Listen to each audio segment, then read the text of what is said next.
আসসালামু আলাইকুম। আজকের বাংলা নিউজে আপনাকে জানাচ্ছি স্বাগত। এখন শুনবেন সংবাদ শিরোনাম। আমাদের সংবাদটি যদি ভালো লাগে লাইক কমেন্ট শেয়ার দিয়ে জানিয়ে দিন আপনার মতামত। নির্বাচনের জন্য পুরোপুরি প্রস্তুত বিএনপি, জানিয়েছেন রেজভী। অতীত নিয়ে ঘাটাঘাটি করতে চায় না নির্বাচন পর্যবেক্ষকদের, বললেন সিইসি। চট্টগ্রাম বন্দর পরিচালনা চুক্তি নিয়ে রুলের শুনানি শেষ, রায় ৪ ডিসেম্বর। বাবুল সরকারের মুক্তি নয়, কঠোর শাস্তি চান রাশেদ খান। ৪৭তম বিসিএস যমুনা অভিমুখে পরীক্ষার্থীদের মিছিলে পুলিশের বাধা। দলের জ্যেষ্ঠ নেতাদের আচরণে হতাশ, পদত্যাগের ঘোষণা এনসিপি নেতার। নির্বাচনের জন্য পুরোপুরি প্রস্তুত বিএনপি, জানিয়েছেন রেজভী।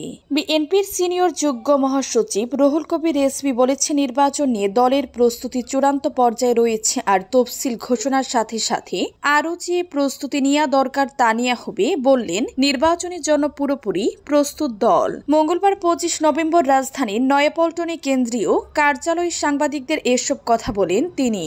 এ সময় তিনি আরো বলেন, জাতীয় নির্বাচনের দিন গণভোট এবং নির্বাচন একই দিনই হওয়া উচিত এবং একই দিনই হবে, এটা দেশের মানুষের চাওয়া।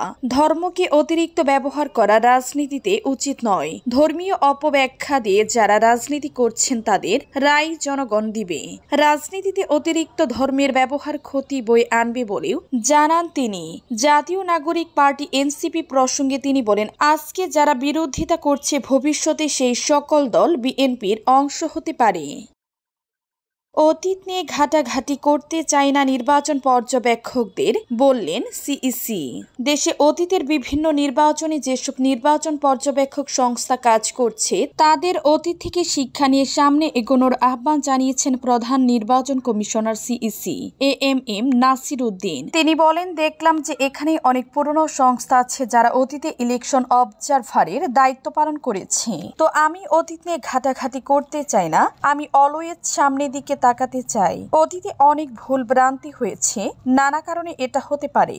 এখান থেকে শিক্ষা নিয়ে আমরা সামনে এগোতে চাই। মঙ্গলবার সকাল 10:30টায় রাজধানীর আগারগাঁও নির্বাচন কমিশন ভবনে এক সংলাপে এসব কথা বলেন সিইসি।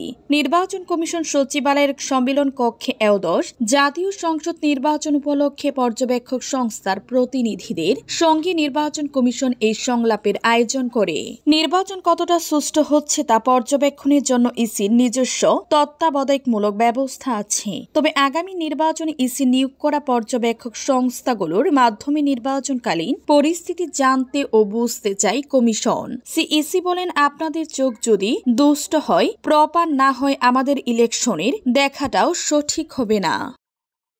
চট্টগ্রাম বন্দর পরিচালনা চুক্তি নিয়ে রুলের শুনানি শেষ, রায় ৪ ডিসেম্বর। চট্টগ্রাম বন্দরের new morning container terminal NCT পরিচালনায় বন্দর কর্তৃপক্ষের সঙ্গে বিদেশি কোম্পানির চুক্তির বৈধতা নিয়ে জারি করা রুলের শুনানি শেষ হয়েছে। এ বিষয়ে আগামী ৪ ডিসেম্বর রায় ঘোষণার তারিখ ধার্য করেছেন হাইকোর্ট। মঙ্গলবার ২৫ নভেম্বর বিচারপতি ফাতেমা নজিব এবং বিচারপতি ফাতেমা আনোয়ার সমন্বয়ে গঠিত হাইকোর্ট বেঞ্চ শুনানি শেষে রায়ের দিন নির্ধারণ করেন। রিট আবেদনের শুনানিতে রিটকারীর পক্ষে উপস্থিত ছিলেন ব্যারিস্টার জমির উদ্দিন সরকার, অ্যাডভোকেট আহসানুল কবির, ব্যারিস্টার মাহবুব উদ্দিন খোকন ও ব্যারিস্টার কাউসার কামাল। সঙ্গে ছিলেন অ্যাডভোকেট মাকসুদুল্লাহ ও ব্যারিস্টার আনোয়ার হোসেন।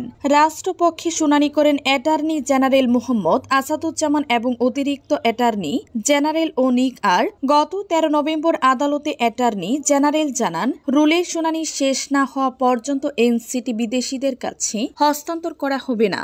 একই দিন জ্যেষ্ঠ আইনজীবী আহসানুল কবিরও জানান, আদালতকে এই আশ্বাস দেয়া হয়েছে। এর আগে গত ৩০ জুলাই এনসিটি পরিচালনায় বিদেশি কোম্পানির সঙ্গে বন্দর কর্তৃপক্ষের চুক্তির প্রক্রিয়া কেন বেআইনি ঘোষণা করা হবে না তা জানতে চেয়ে রুল জারি করেন হাইকোর্ট। আবুল সরকারের চুক্তি নয়, কঠোর শাস্তি চান রাশেদ খান। বাউল শিল্পী আবুল সরকারের বক্তব্যের বিরুদ্ধে কঠোর ব্যবস্থা নেওয়ার দাবি জানিয়েছে গণ অধিকার পরিষদ। সংগঠনের সাধারণ সম্পাদক রাশেদ খান বলেন, এই বাউলের মন্তব্য সমাজে বিশৃঙ্খলা সৃষ্টি করতে করা হয়েছে। মঙ্গলবার 25 নভেম্বর তার ব্যক্তিগত ফেসবুক পেজে পোস্ট দিয়ে রাশেদ খান বলেন, আপনি শিল্পী, আপনার শিল্প চর্চায় কেউ বাধা দিবে না, কিন্তু আল্লাহ ও ধর্ম নিয়ে কটূক্তি করা যায় না। একইভাবে হিন্দু ধর্ম ও হিন্দুবলম্বীদের প্রতি কটূক্তির অধিকার কারণে সবাই স্বাধীনভাবে ধর্ম পালন করতে পারবেন, কিন্তু ধর্ম নিয়ে কটূক্তির কোনো স্বাধীনতা নেই। রাশেদ আরও বলেন, যারা বাউল আবুল সরকারের মুক্তি দাবি করছেন তারা আগে তার বক্তব্য শুনুন। সে সমগ্র মুসলিম সম্প্রদায়ের ধর্মীয় অনুভূতিতে আঘাত করেছে এবং বাংলাদেশের সাম্প্রদায়িক সম্প্রীতি নষ্টের চেষ্টা করেছে। তিনি বলেন, বাংলাদেশের আইন অনুযায়ী যথাযোগ্য শাস্তি দিলে ভবিষ্যতে কেউ এমন কটূক্তি করবে না। আমরা সমাজে শান্তি চাই, ধর্ম নিয়ে বিতর্ক বা বিভাজন চাই না। 47তম বিসিএস যমুনা অভিমুখে পরীক্ষার্থীদের মিছিলে পুলিশের বাধা। রাষ্ট্রীয় অতিথি ভবন যমুনার অভিমুখে 47তম বিসিএস এর লিখিত পরীক্ষার শিক্ষার্থীরা মিছিল নিয়ে রওনা দিলে আটকে দেয় পুলিশ। 47তম বিসিএস এর লিখিত পরীক্ষার তারিখ পিছানোর দাবিতে মঙ্গলবার 25 নভেম্বর দুপুরে জাতীয় শহীদ মিনার থেকে রওনা দেয়া শিক্ষার্থীদের শাহবাগ জাতীয় জাদুঘরের সামনে আটকে দেওয়া হয়। পরে সেখানে অবস্থান নেন আন্দোলনকারীরা। এ সময় শিক্ষার্থীরা জানান, গত বিসিএস এ অংশ নেওয়া পরীক্ষার্থীদের লিখিত পরীক্ষার প্রস্তুতির জন্য 6 মাস থেকে 1 বছরের সময় দেয়া হয়েছিল, কিন্তু এবার তাদের সময় কমিয়ে মাত্র 2 মাসেরও কম রাখা হয়েছে, যা তারা অযৌক্তিক মনে করছেন। তাই তারা পরীক্ষা পেছানোর দাবি করছেন। তারা আরও জানান, দাবি পূরণ না হলে রাজপথে আন্দোলন চালাবেন। 27 নভেম্বরের আগে বাংলাদেশ সরকারি কর্ম কমিশনকে পিএসসি কার্যকর পদক্ষেপ নেওয়ার দাবি তুলেছেন। পাশাপাশি পিএসসি চেয়ারম্যানের পদত্যাগও দাবি করেন তারা। শিক্ষার্থীরা অভিযোগ করেন, আন্দোলনের পরও পিএসসির চেয়ারম্যান নতুনভাবে স্বৈরাচারী আচরণ করছেন। 47তম বিসিএস লিখিত পরীক্ষা আগামী 27 নভেম্বর থেকে শুরু হবে। পরীক্ষা একযোগে ঢাকা, রাজশাহী, চট্টগ্রাম, খুলনা, বরিশাল, সিলেট, রংপুর ও ময়মনসিংহ কেন্দ্রে অনুষ্ঠিত হবে। কারিগরি বা পেশাগত ক্যাডারের পদ সংশ্লিষ্ট বিষয়গুলো লিখিত পরীক্ষা চলবে 18 ডিসেম্বর পর্যন্ত।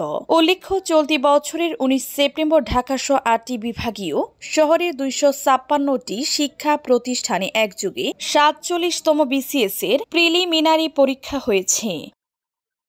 চাঁদপুরের মতলব দক্ষিণ উপজেলা শাখার একজন নেতা জ্যেষ্ঠ নেতার ভাষার দুর্ভিক্ষ অভিযোগ করে জাতীয় নাগরিক পার্টি এনসিপি থেকে পদত্যাগ করেছেন। গত সোমবার রাতে উপজেলা এনসিপির যোগ্য সমন্বয়কারী বদিউল আলম বাবু তার ফেসবুক আইডিতে পোস্ট দিয়ে পদত্যাগের ঘোষণা দেন। গত 29 জুন উপজেলার 21 সদস্যের কমিটি গঠন করা হয়েছিল।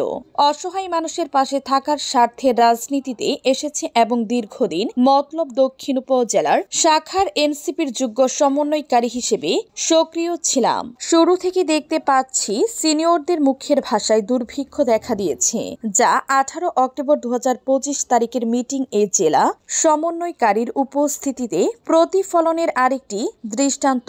এমন নিকৃষ্ট মানের সিনিয়রদের সাথে রাজনীতি করার কোনো ইচ্ছে আমার নেই।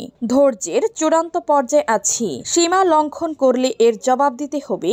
স্বেচ্ছায় সজ্ঞানে এই কাণ্ড জ্ঞানহীন অপরাজনীতির ঘরোয়া টিমের কমিটি থেকে নিজেকে প্রত্যাহার করে নিচ্ছি।